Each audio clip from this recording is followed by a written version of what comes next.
Welcome to the funnel. My name is John Shane. I'm president of Alignment Group. This is episode number 226 of the funnel. 5 sales training tips you can implement now. Before we get started, I want to remind you to head on over to alignment-group.com/the funnel, or you can go to our sales library and download the Best Of series. This is the first ebook on the Best Of the podcast and insights blog, and we categorized it by subject matter. This first one is the 6-step hiring process. So all the information you need on the 6-step hiring process, the seven or 8 podcasts, the insights blogs that are associated with it, it's all in the ebook to help you organize it a little bit easier. If you're looking for something specific, this is where to go. And we'll add to that series as we go along here. I think next up is onboarding for us, and we're working on that as we speak. Today's agenda: find the gaps, 15 minutes, reward, field time, and celebrate. So what do we mean by find the gaps? I think it's safe to say that there are gaps in every sales organization and every sales rep based on knowledge and experience and skill set. None of us are perfect, right? So if we look at it from the perspective of finding the gaps versus an overall training program, you can target specific training to specific reps. So it's pretty easy, right? You can bring the whole sales force in for a 4-day training class, and they're on their phones or laptops and walking out to take calls, et cetera, or they're not implementing it, or they're just frustrated that you're bringing them in for this training class when they already have the answers. I think a lot of that has to do with the fact that you're not addressing very specific issues. So one of the things you can do today to implement something very easy is just be a good listener. Ask the questions, take good notes, find the common issues, find out areas where they're having problems. And I'm going to tell you, as a plug here for the Objective Management Group Sales Force Evaluation, that is a great tool for figuring out where you are as a sales organization. Now, we do get pushback. I'm going to tell you right now, I get pushback generally from managers and VPs of sales who feel like it's an indictment of them if we do an evaluation and we find things wrong with the sales department. I'm going to let you know a dirty little secret. Every sales department has problems. No one's perfect. So it's a silly kind of front to put on by saying you don't need it. But the evaluation helps you determine where the gaps are in skill set. And that's going to help you with training. And that's an easy thing to do. The assessment, just reach out to me and I can help you with that. The assessment is, from a cost perspective, really doesn't cost that much. It gives you a blueprint of exactly what to do with your sales department at the end of, everybody fills out the assessment, ownership, or fills out the assessment, or whoever fills out their part, talks about the company. Then we provide a comprehensive report back to you. And for me, there's nothing obligating you beyond that. So you can take that and drop that blueprint and right on your desk and start going to work yourself. Or you can get some help. For obvious reasons, that's what I do. But the idea is to find the gaps in the training. Find out where people are falling short individually and as a group. And it's an easy thing to do. You do it through the evaluation, or you do it through some good old sit down and have long conversations with your sales rep process. It's a little bit easier through the evaluation because it's not subjective. It's not based on your opinion. It's based on how they answer the questions. So it's very, very helpful. But find the gaps in their training. Find the gaps in their skill set. What do they know and what don't they know? Next is 15 minutes. But he's like, well, what is 15 minutes? Take all of your training and turn it into 15-minute micro training chunks. It's just small bite sizes, right? So think about all the training you do. Think about all the stuff you do in meetings, or once you find those gaps and you want to do some training. You don't have to do this elaborate training program. Sure, you can engage someone like me to help coach and develop and train, and we can set up a program to do that. And that's not hard to do. Okay? We can get that set up. But for your part as a manager, it's microtraining. 15 minutes. Take all your training and put it into stuff that they can digest and discuss. Things you can infuse into the team meetings or individual meetings. Okay? They can be little one-sheeters for you. They could be little PowerPoint presentations, maybe one big one, and you just have these small components of it that you're using for the team meeting. And it's it. So you have your Monday sort of team meeting like we used to have for the entire sales force, and it would last about an hour, and it covered everything from numbers to in-house stuff to some training. 15 minutes on training, that's it. You're in the field, you're in the car, you have your one-on-ones, 15 minutes. You go through something. And it's based on the gaps you have identified. So you just chunk it down into manageable bites for your team members. Makes life a lot easier. They don't feel overwhelmed. Oh, here we go. Another 2.5, 3 hour training session. I'm going to lose my mind. Or a big lecture in the car, or your one-on-one meeting. It's like, look, we're going to cover this in this amount of time, and we're going to be done. And then we're going to reinforce it. Next is reward. Reward's pretty easy to understand, right? Build a reward system for success. If someone does something that you've discussed or trained on, and they've had some level of success with it, provide some reward for that. And it can be easy stuff. I mean, a Starbucks gift card. Dinner for two somewhere. Now, some of you might say, well, what about the ones that are performing at a high level and they're exceeding their quota? I'm sure you have a system in place for that. You have trips, you have programs. And I hope it's appropriately written. So I just talked to a former colleague from years ago who works for a company. And I think I mentioned this in another podcast. He was the number one sales rep in profit and revenue for the company and didn't win the trip because of some small caveat.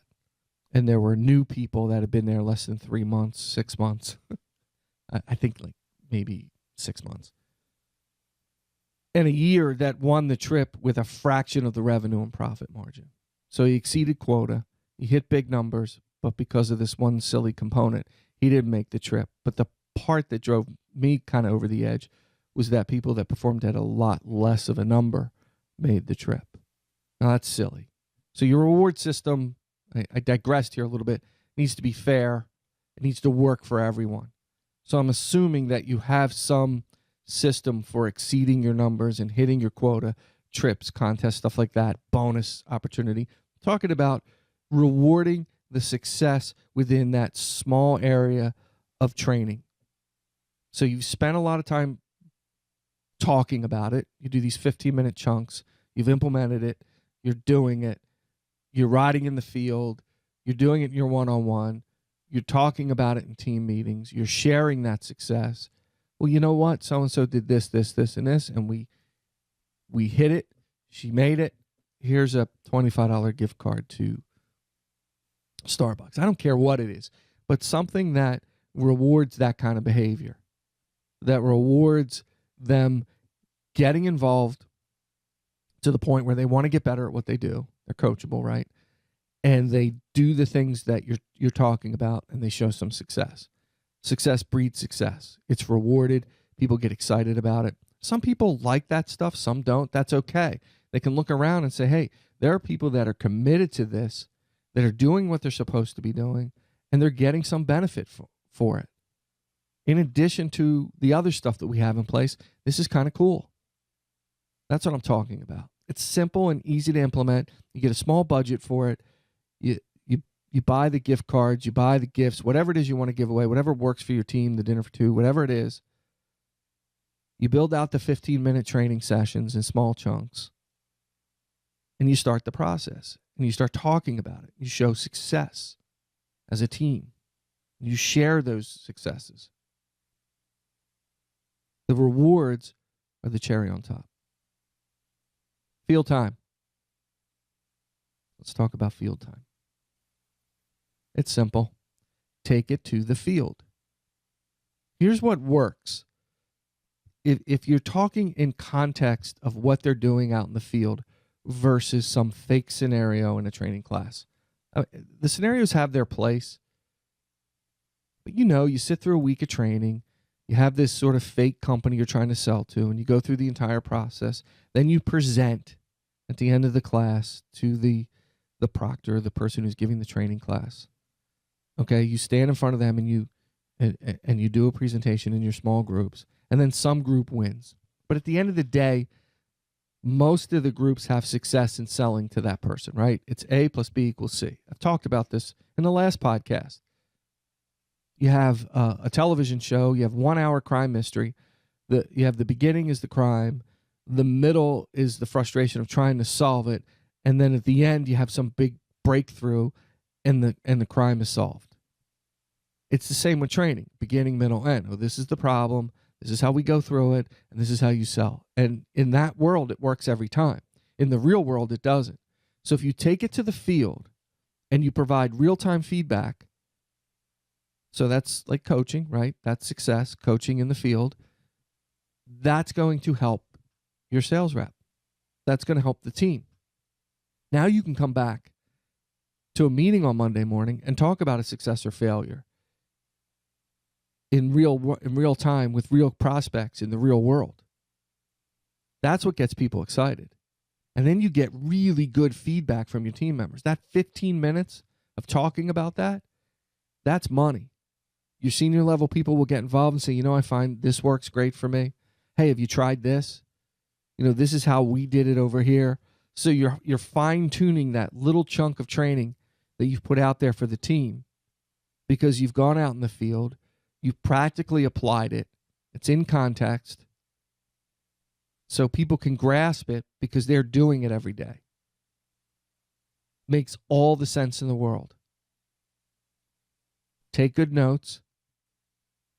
And even if you're not on that coaching call where something happens, encourage the team members to bring it to the meeting and give feedback. This is what happened when I did this. This is how it worked for me. This is where I ran into a brick wall. Any suggestions? You're building teamwork. You're creating success through coaching, through development, through training, and you're getting help as a manager because you're employing the whole team. I see coaches do it. I see coaches do it with their teams. They got more experienced players. Help the new players.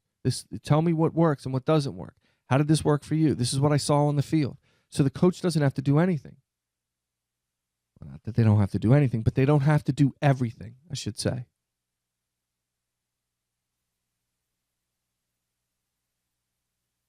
That's where coaching makes and creates success for you. Field time. Celebrate is the next one. Celebrate's easy. Got a little yeah baby in there. You want to celebrate the success. And I had a consultant years ago tell us that. Celebrate the sale. Tell the story of what happened as it relates to what you're working on and coaching on and filling in those gaps. Tell the story in the meetings. Okay, we just talked about, right? Everybody learns something. Everybody gets something out of it.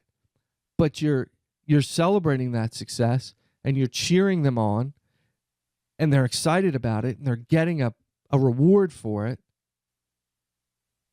That helps. That helps encourage the team to do more. It helps encourage the team to put themselves out there because if they have a failure, it's going to be okay too because you're going to talk about it. And when you have success, everybody's like, wow, you really worked hard on that. You stumbled a little bit here, But as you progressed through and you learned and you applied it in the field, something good happened. You landed that big opportunity. You sold that deal. Positive peer pressure. And make sure the rest of the company knows. The people back in the office. Okay, it's not about, hey, Sally sold something and she made a lot of money. No, it's, hey, all your hard work here in this company has helped us be successful. And we want to share our successes with you. We just landed XYZ company, and that's huge for us. So congratulate Sally and congratulate yourselves for all the support and effort that you do in helping us succeed every day. Now, some people might say that sounds corny, but it's not. It's real. You know, we forget about the rest of the company to the degree that, oh, well, I sold it. We sold it. Yes, you did. You went out in the field. It is a hard job, no doubt.